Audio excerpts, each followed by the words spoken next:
Finally, this morning, it was possible to transport the 75-year-old woman to the city of Medellin. Her son, Sidney Barker Duffy, told the news agency that after a long wait, the referral was effective. After hours of waiting at the medical center this morning, finally, the transfer of the 75-year-old woman who was in the ambulance plane that crashed against the wall at the Vizi Airport and the sectors around it was carried out satisfactorily. Let's remember that the patient is in delicate health condition, and that is the reason why she would have been sent yesterday to the city of Medellin, and it was not possible due to the accident that occurred. Sidney Barker Duffy, through a phone call, states that the transfer was possible. Finalmente llegaron, tipo hora 10 de la. They finally arrived at about 10 or past 10 o'clock in the morning. The paramedics of the ambulance plane arrived. They made the respective arrangements, the transfer of the stretcher that was going to take them, and thanks to God, finally, after the rush, with God's favor, my mother is traveling at this hour towards the city of Medellin, which is her final destination. The islander, with great satisfaction, thanked all the people who gave their support and intervened in the process for the health and recovery of his mother. Finally, we are waiting for everything to conclude well. With God's favor, we hope that everything goes well. The greatest desire of this family is that the chances of their mother recovery are positive once she is treated in the city of Medellin.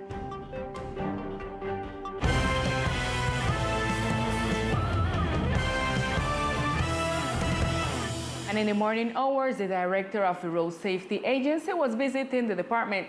Alice Medina gives us more information about his agenda. Hello, Lisa and Aldi TV viewers. I say hello from here from the Bolivariana School, because in the last minute, the director of the National Road Safety Agency was here giving Soliki course and also socialization about the importance of taking care in the road.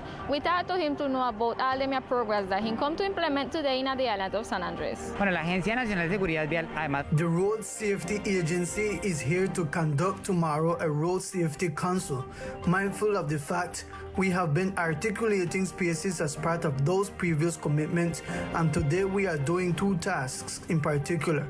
The first is a series of workshops in educational institutions working on road safety, an initiative to train children in road safety so that they can put together a school mobility plan, developing efficient tasks since all are complemented in the road agency, and seek pedagogical elements that can be built digitally for children to play. The director also wants to mention the importance that is prevention due to all the fatalities that have occurred due to accidents in the roads. In 2019, 18 persons lost their life. In 2020, 11 persons lost their life. And in the last year, 2021, 21 persons lost their life. That's why it's important, the action and the prevention. In our central broadcast, we will bring more information about the prevention program that the National Director Congo bring to our islands. Continue listening in studio with more information.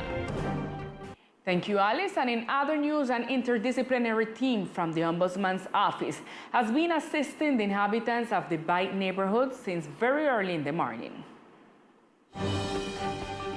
The Ombudsman's office carries out an approach with the community of Bight, where they are receiving the different complaints about public utilities in the department. The most frequent complaint in this neighborhood is the frequency of the supply of drinking water. I wish these interventions were done constantly. I speak for the condition of my neighborhood. The problems we have in our neighborhood are several. The Ombudsman's office intervention is very important so that our rights are not violated. It is also necessary for the entities that support human rights to be present. Inhabitants report that the frequency of drinking water supply changed after the intervention carried out by the aqueduct company. The water supply service became a problem when they came to socialize the intervention of the home networks for a better service.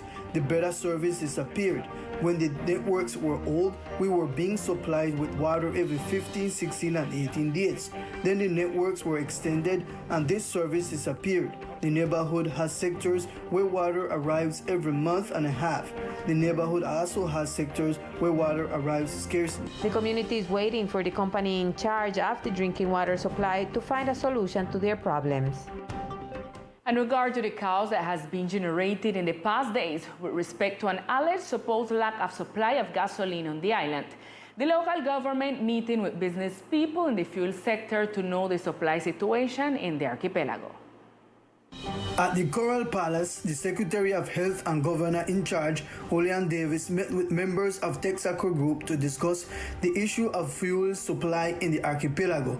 During the meeting, the businessmen stated that in the next few days, the refills corresponding to the fuel storage in San Andres and Old Providence will be made. And they also stated that the possibility of a gasoline shortage in the islands is ruled out. In search of clarity on the migratory situation of inhabitants of the Barker Swamp neighborhood, the Office of Control, Circulation and Residence Okra conducted a mapping session. The Office of Control, Circulation and Residence Okra conducted a census and profiling session in the Barker Swamp sector.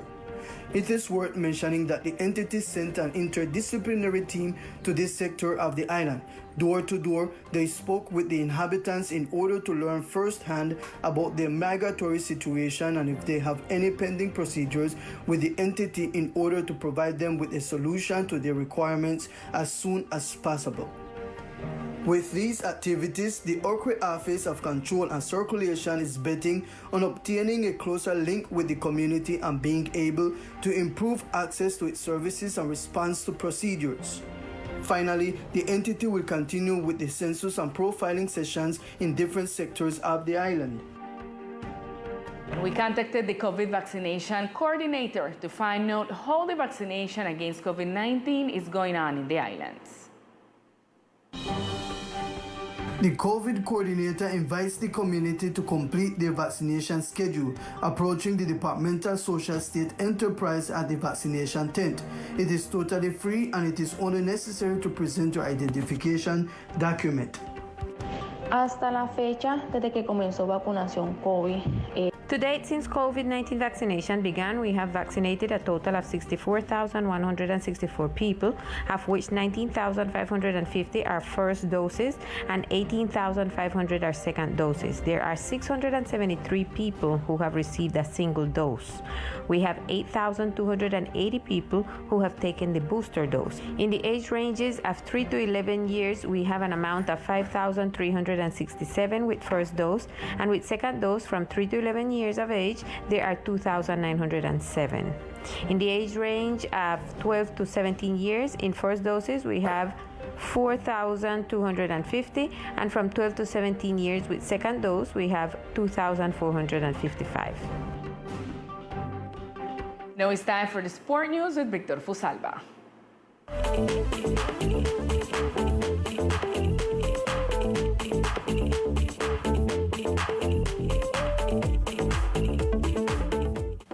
Hello, here are the best sports of the island. Through the hand of Professor Edwin Mackey and technical advisors, the youth selection of footballs continues their preparation process. With continuous and disciplined work, Edwin Mackey continues the process of fundamentation and preparation of this selected youth team with a view to their participation in the upcoming national tournament and qualifiers in Bogota. In this way, and with more details, Coach Mackey talked to us about this process. The purpose of today's training was with a view to the qualifier in the city of Bogota in April. We have a good motivation with what happened last year. With our federative, we have a good base. We are maximizing what was left over from last year and what we are learning this year. With a view to this championship, we are working hard to bring good results to the department and motivating the boys that sport is healthy and that they have a good attitude when they get there. Applying past experiences serves to improve the process of the boys, whose objective is to make a better presentation for the department as stated by Edwin Mackey. Another sport that continues to grow in our department is roller skating, with the help of coaches Paulette and Celio Garcia. Thanks to the work of the training and fundamentals of the teachers who, in addition to dedicating their time to the little skaters, put their soul to this sport of skating. Paulette Garcia of the Seahorse School continues the process of training and fundamentals in the double schedule to improve the performance with more details about these athletes. Coach Paulette told us about what's coming up this year for skating. We resume classes this year from 8 to 9:30 8:30 in the morning and in the afternoons from 3 to 4:30 p.m. with the children of the school. Additionally, we also have a process with children in transition, which is a more advanced category with the teacher Celio Garcia.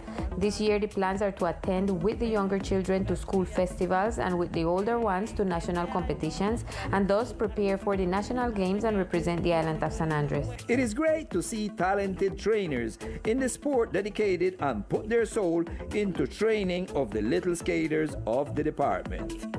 This will be all in sports for the moment. I am Victor Fusalva, Teleislas News.